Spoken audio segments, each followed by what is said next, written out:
Muy bien, pues buenos días a todos. Muchas gracias, Javier, por la invitación y por la oportunidad de estar aquí hoy con todos ustedes. Pienso que cuando tenemos que abordar un tema como los nuevos retos a los que nos enfrentamos en el sector promotor, siempre volvemos un poco a la situación que casi diría circular respecto de qué pasó en el pasado y cuáles son los retos a los que nos encontramos en el futuro. Y si de verdad pensamos que tenemos un nuevo sector, se habla mucho de las nuevas compañías, de la nueva situación del sector, pero es real que esto esté ocurriendo y si esto es así, en este nuevo núcleo de compañías que surgen, tanto las nuevas que están de alguna manera participadas por los fondos internacionales y las que han logrado sobrevivir en todos estos años duros de crisis, pues ¿cuál es la situación? En estos nuevos retos, yo creo que uno de los fundamentales a los que nos encontramos es el cambio de imagen de nuestro sector. Yo les haría una pregunta a todos ustedes y les pediría que levanten la mano aquellos que piensen que estamos en un nuevo sector. Adelante, no son mayoría. Este es uno de los principales retos con los que nos vamos a encontrar de aquí en adelante. O sea, la configuración y convencer a la sociedad que efectivamente estamos en un nuevo sector donde parte de esos retos, y yo creo que uno fundamental, es concienciar a la sociedad de la aportación de valor que tiene nuestro sector y realmente que somos un sector diferente a lo que veníamos haciendo, no especulativo y sí un sector que agrega valor en toda su cadena de producción.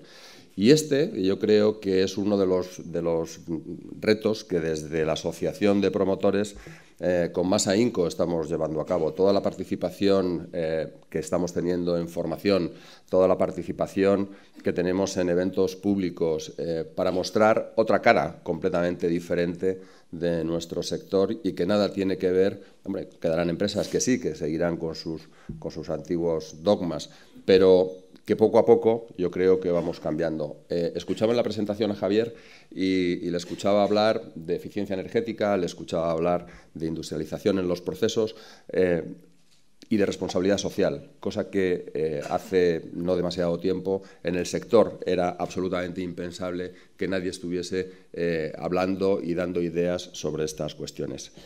Voy a pasar muy rápido y me voy a ir, porque no tenemos mucho tiempo.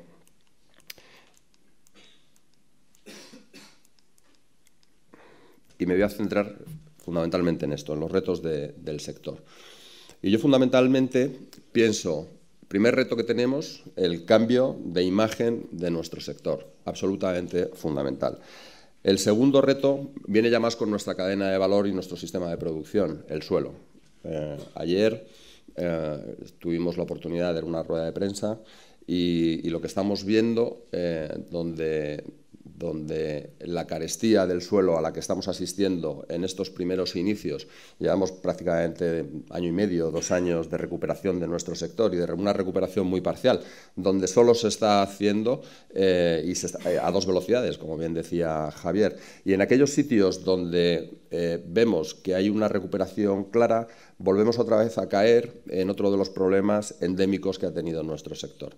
No se aprovecha o no se ha aprovechado la época del ciclo mala para generar y tener suelo para cuando llegase el ciclo bueno, como nos está sucediendo ahora. Ciudades como Madrid, ciudades como Barcelona o Málaga, vemos ya esa necesidad imperiosa de suelo finalista y no está. Y volvemos a caer otra vez en los viejos problemas. Subida del suelo, de precio del suelo y automáticamente esto se tiene que repercutir en la vivienda.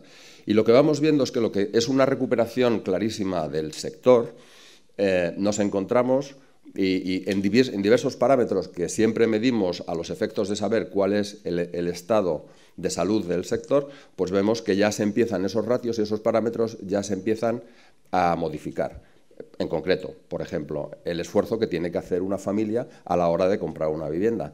Si bien es cierto que antes de la crisis pues el esfuerzo era mayúsculo y llegaba hasta 9 veces, en algunas zonas llegó hasta 9 veces su salario, y esto ha bajado a 6,3, ya empezamos a ver otra vez cómo poco a poco este esfuerzo se empieza a activar y a subir en sus porcentajes. Luego, primer reto que nos encontramos, intentar lograr mantener la accesibilidad de la vivienda y que estos ratios no suban demasiado. Pero para eso es absolutamente fundamental que el valor del suelo, que nuestra materia prima, más o menos se mantenga estable.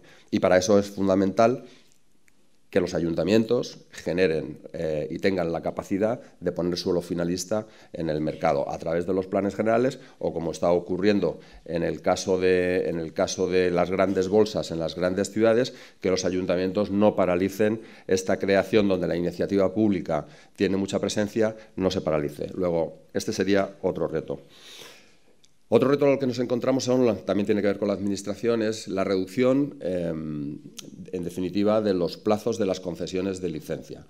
Nuestros ciclos son ciclos, nunca sabes cuál va a ser la duración, pero sí que es cierto que entre 4, lo que ocurrió en el pasado, el último ciclo fue excesivamente largo, 10 años, no fue normal, pero que lo normal es que entre 4 y 6 años nos llega a durar un ciclo. Si tenemos en cuenta que con el último estudio, por ejemplo en Madrid, que ha hecho el Colegio de Arquitectos, donde de media se viene tardando en la concesión de las licencias en la ciudad de Madrid entre 9 meses y 1 año, pues esto prácticamente te ha hecho comerte un tercio del ciclo. Entonces, la capacidad que tiene de generación y de que nosotros consideremos una industria como la nuestra, que se mueva de una manera ágil y una manera rápida a través de cercenar, porque se tiene que llamar así, de cercenar parte del tiempo del ciclo, esto nos supone un grave problema. Es un costo en eficiencia, es un costo enorme para nuestras compañías, y finalmente es un costo que al final se viene a traducir otra vez en subida de precio. Luego, otro reto es, como siempre queremos mantener un precio de vivienda estable, ser eficientes en la concesión de las licencias.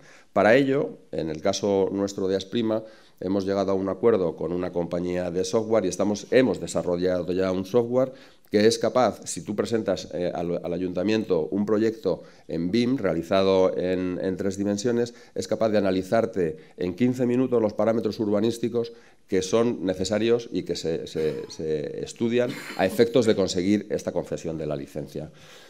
Ya hemos llegado a 2 acuerdos con ayuntamientos de Madrid, uno es en la localidad de Rivas y otro en la localidad de Leganés, que nos sirven de prueba piloto y que esperemos que esto se vaya extendiendo de tal manera que veamos que en la mayoría de los ayuntamientos donde hay una actividad clara inmobiliaria, la concesión de las licencias no sea un problema. Solicitar un marco jurídico más estable. Ayer, como os decía, tuvimos esta rueda de prensa motivada por un documento político que el Ayuntamiento de Madrid ha emitido con respecto a la estrategia del Este. Paraliza absolutamente la puesta en marcha de la gran bolsa de suelo que tiene Madrid en los próximos 30 años.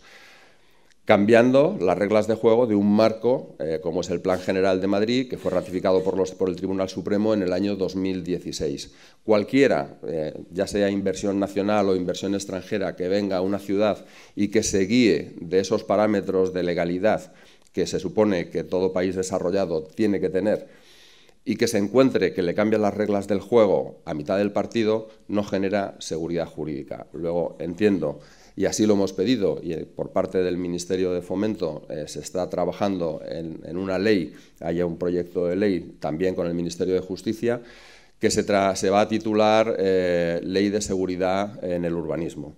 Esperemos que vea la luz pronto y que de alguna manera nos esté dotando de las herramientas para que aquellas inversiones que tienen que venir, como decía, desde a nivel internacional o bien nacional, tengan la seguridad jurídica suficiente para dar estabilidad en nuestro sector.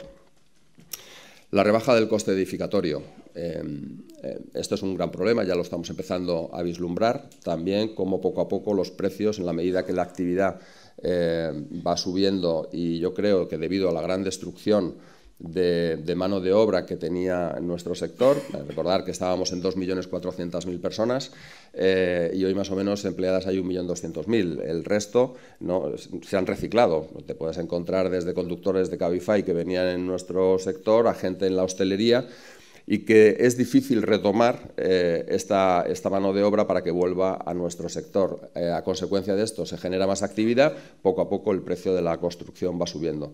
¿Se puede paliar? Sí, hay fórmulas, pero todo pasa por una industrialización de los procesos. Seguir con planteamientos antiguos y pensando que, como veníamos trabajando hasta el 2007, va a ser absolutamente imprescindible para mantener una determinada actividad, yo creo que es un error. Yo creo que el sector se tiene que enfocar a otros procesos completamente diferentes y convertir nuestro sector en una industria real, donde los procesos de automatización e industrialización se lleven a cabo.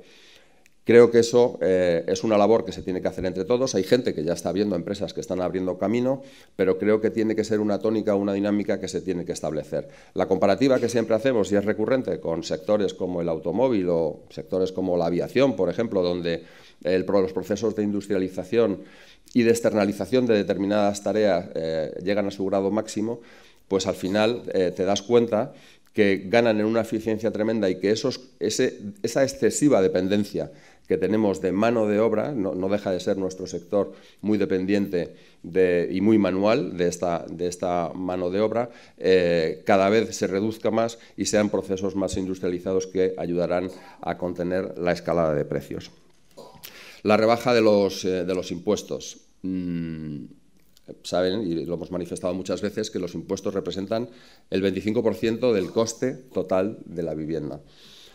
Y se pueden hacer muchas cosas respecto a esto. Una de las medidas, por ponerles un ejemplo, que han tenido nuestras empresas y sobre todo aquellas que han tenido más dificultades, que han pasado la crisis y que han logrado sobrevivir, se encuentran con un gravísimo problema. Y es aquellos suelos que en su momento se tuvieron que dotar con depreciaciones y que ahora, por efectos de otra vez volver la actividad, las valoraciones te empiezan a dar precios más altos, pues es curioso, pero sobre eso se paga impuestos.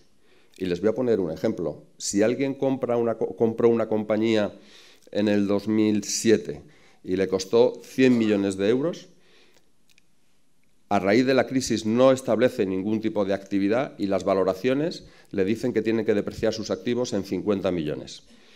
Llega la época otra vez de bondad, las valoraciones vuelven a subir a 100 millones, que fue lo que pagó en su momento.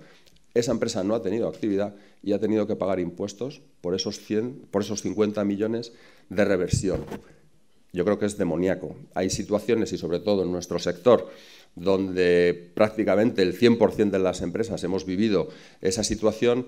No parece justo que después de sufrir una crisis, después de tener que depreciar tus activos y ahora que se vuelven a apreciar, hasta el precio de valor de compra se tengan que pagar impuestos que al final se verán repercutidos en el valor final de la vivienda. Luego, yo creo que eso es otra reflexión que tendríamos que hacer. Y por último, y aunque no viene aquí reflejado, me gustaría otro de los grandes retos. Yo creo que hay un nuevo sector, no me cabe ninguna duda. Yo creo que todas estas empresas que se están generando y que de alguna manera vienen participadas con capital internacional, que te exigen otro tipo de información, otro tipo de comunicación con respecto a tus actividades, genera una dinámica completamente diferente. Y yo lo que creo que se va a generar, es una opinión muy personal, y que vamos a asistir es a una concentración de nuestro sector. No me cabe ninguna duda y creo que es por dos razones. La primera, por la concentración que hemos vivido en el sector financiero. Hoy no hay más de 6 o 7 entidades que tengan presencia de financiación en nuestro sector. Recordamos que había 47 en su momento y esto genera una concentración en este sector que directamente impacta en otro como es el nuestro, que va muy ligado y que nuestro negocio es rentable gracias al apalancamiento. Si no, sería francamente difícil que este negocio fuese lucrativo. Luego, yo creo que la primera cuestión es, y siempre lo digo, cuando uno analiza los presupuestos anuales que tienen las entidades financieras para dedicar a nuestro sector, en la actualidad, como digo, son 6 o 7, no más, y no todos tienen el mismo apetito. por estar en nuestro sector, pues te encuentras con una escasez para lo que se supone que viene. Así damos por buena la cifra de las 150.000, aunque no la demos, aunque nos quedemos en 100.000, este año parece ser que la previsión de los visados van a estar en esa línea, en torno a 90.000 o 100.000, pues si hacemos una simple operación aritmética y vemos que la hipoteca media en España más o menos viene a ser de 160.000 euros, pues hagamos cuentas y la financiación viene a dar más o menos para unas 65.000 viviendas, no más. Luego la primera concentración viene por la selección natural que va a tener las entidades financieras a la hora de decidir qué proyectos se financian. Esto está claro. La segunda va a ser el suelo, clarísimamente. Pocas empresas van a tener una capacidad para comprar el suelo con fondos propios y, sobre todo, aquel suelo, los canales que se establecen, aquel suelo finalista, la tendencia natural será ir hacia las grandes compañías que tienen esa capacidad de generación. Luego, yo creo que por estas dos razones vamos a asistir a un proceso de concentración en nuestro sector, claro. A la pregunta de si va a haber otro tipo de compañías, por supuesto, que va a haber compañías medianas que tengan su nicho, que sean que estén en varias provincias, en 2 o en 3 provincias, y por supuesto las habrá micro, donde estén en determinadas poblaciones, donde solo están en una población y tengan esa especialidad. Pero no para desarrollar un sector industrial y no para desarrollar una actividad lo suficientemente estable como para garantizar la permanencia. Luego, yo creo que otro de los grandes retos es, para el sector promotor, vislumbrar cómo va a ser el futuro de ese sector, qué grado de concentración va a tener y si se hacen operaciones entre compañías a los efectos de tener un mayor volumen y una capacidad de supervivencia mayor en el sector. Como el tiempo ya apremia y hay que dejar para las preguntas un turno, a mí me gustaría referirme a otra cuestión. Yo creo que nuestro sector, y ya con esto finalizo, debe estar mucho más presente en movimientos de responsabilidad social, empresarial o corporativa. Ha sido un sector muy endogámico, ha sido un sector donde hemos tenido nula participación en problemas de la sociedad, donde nuestra vinculación con universidades o con otro tipo desde ONGs a otro tipo de actividad, que se pudiese generar otro tipo de actividad que no tuviese nada que ver simplemente solo con negocio. Yo creo que tenemos capacidad para generar otro tipo de corriente donde nuestras compañías se involucren y seamos capaces de dar parte de lo que recibimos a la sociedad. Me parece que es absolutamente imprescindible y creo que nuestras compañías deben estar presentes en este movimiento. Son pocas las compañías que estamos en esta línea, pero yo espero que a través de los movimientos que estamos haciendo, primero en las compañías y segundo en las asociaciones, poco a poco se vayan incorporando más y en la sociedad se nos vislumbre al final como empresas industriales que aportan valor en toda la cadena y que tienen responsabilidad social en sus actos. Nada más y muchas gracias y esperando sus preguntas.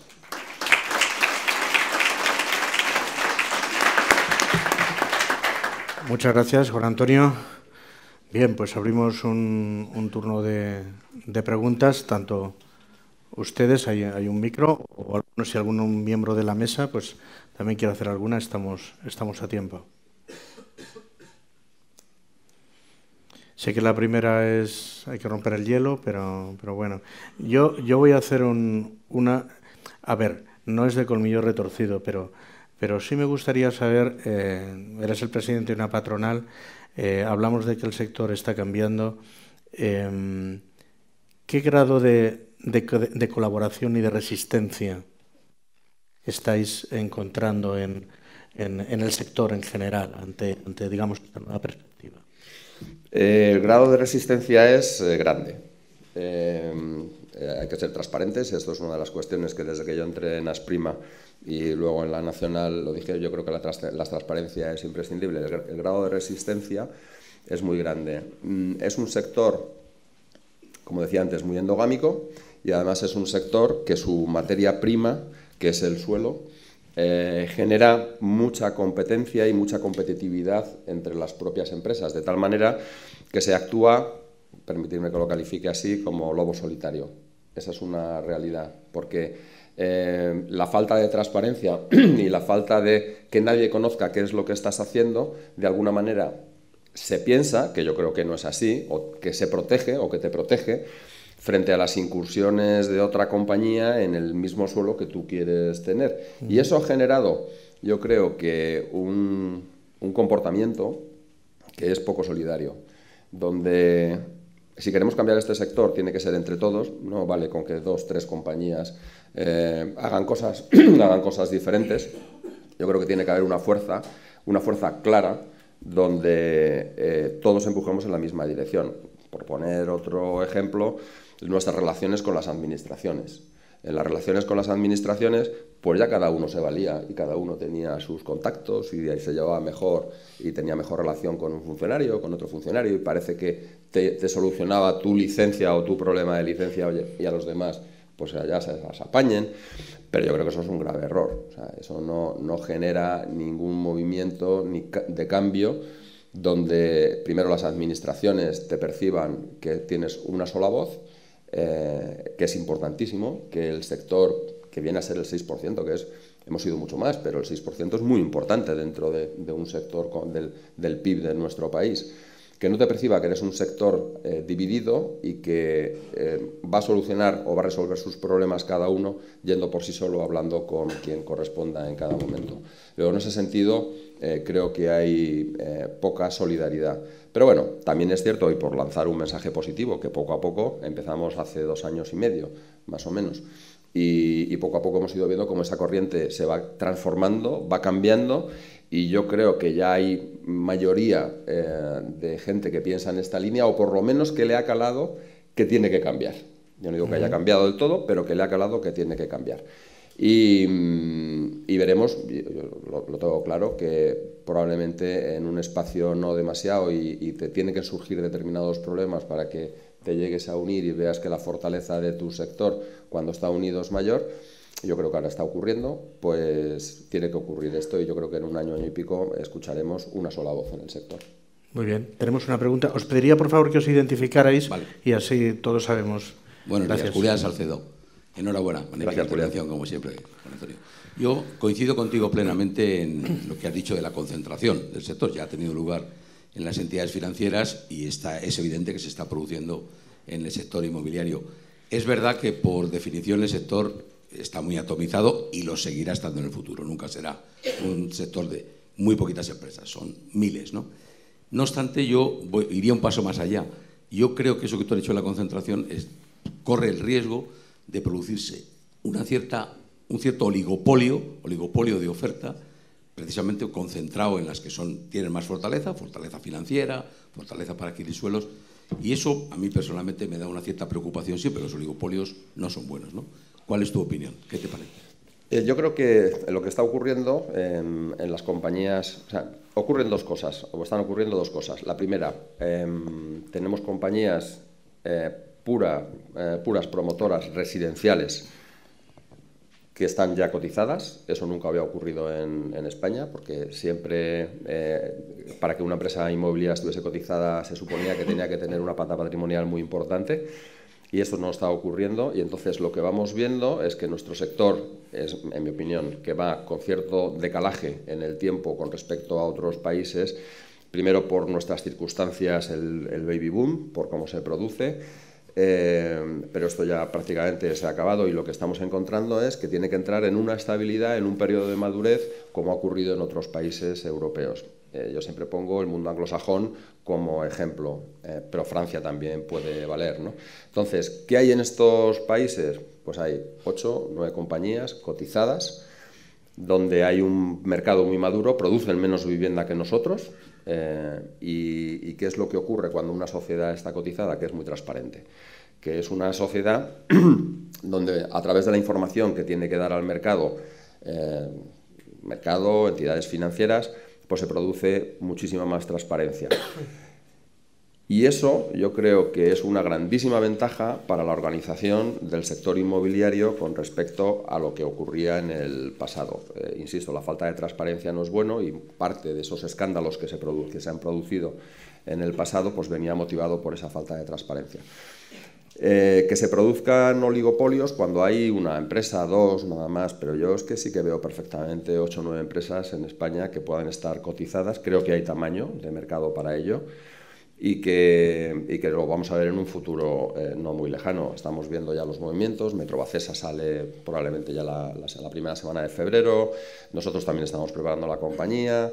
Estamos viendo los movimientos. Ayer salía publicado Habitat, movimientos de Cerberus también con IMO Glaciar. Bueno, yo creo que se está produciendo unos movimientos que hay que ir siguiendo porque claro, los fondos internacionales sí que tienen una vocación, tienen una permanencia clarísima, sobre todo los que son de corto, y esto se tendrá que ver sustituido por los fondos de largo, según mi opinión, y que darán una mayor estabilidad. Tenemos una pregunta aquí adelante y luego una al final, me parece, o dos. Y si os parece, cerramos porque Juan Antonio se tiene que marchar. Por favor. Bueno, gracias por la exposición, la verdad, francamente bien. Soy Juan Bolívar, de mi localidad de Granada, pero prácticamente casi voy a hablar más de Málaga, porque Granada todavía no ha arrancado en este momento. Bueno, el tema de la licencia. Yo viví esa época en la que la licencia en una semana la tenía y no había más problemas que ahora, probablemente bastante menos que ahora. ¿Qué ha pasado en la Administración para que actualmente obras en Málaga tarden más de un año en conceder una licencia? Simplemente por la burocracia. Me ha llamado la atención el programa ese que estáis haciendo, pero supongo que eso saltará solo un paso, porque las burocracias de ventanilla a ventanilla, en donde da la sensación de que se justifican el salario uno y otros funcionarios para no sobrar, porque antes eran, digamos, urbanismos muy pequeñitos con 1 o 2 técnicos y salían las licencias fácilmente. Ahora son urbanismos con cientos de personas y las licencias se paralizan entre uno y otro. ¿Qué solución o cómo lo veis? Precisamente porque hay cientos de personas y de alguna manera hay que justificar el salario de todas, al final se tarda más. Yo he vivido también esa época y recuerdo, por ejemplo, uno de los municipios con los que hemos llegado a un acuerdo, Leganés. Había un arquitecto municipal, nada más, que se miraba todos los expedientes y tenía un ayudante. Era un momento de muchísima actividad inmobiliaria en Leganés y en no más de 2 meses tenías tu licencia. Hoy hay un gigantesco equipo allí y las licencias tardan un año. Es incomprensible, no se sabe por qué, los pasos son muy farragosos, pero cuando uno va a determinados ayuntamientos todavía sigue viendo al técnico.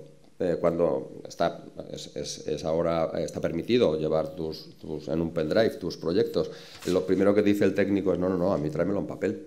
Y cuando tú ves que el técnico se mide todavía con el escalímetro, hoy con los sistemas informáticos que tenemos, y se mide con el escalímetro tu proyecto, pues la verdad es que te quedas un poco alucinado. Yo creo que hay una tendencia excesiva a burocratizar y a dar más pasos de control para justificar las cargas administrativas que tienen los ayuntamientos, clarísimamente. Tarda más una licencia a veces en el proceso de firmas que en el propio análisis del proyecto. Eso es absolutamente ridículo. Y yo creo que hay que tender a esa simplificación. Y creo que la explicación está en el exceso de burocratización que tienen las administraciones. Sí. Teníamos 2 preguntas allí atrás. Por favor, pasa el micro.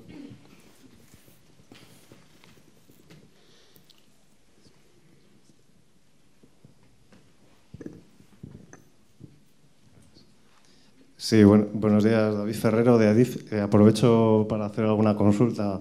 Alguna ya has contestado, que era un poco el marco futuro a medio plazo de esa profesionalización del sector, que yo creo que también es una ardua tarea por todo lo que afecta, ¿no? De profesionales, construcción.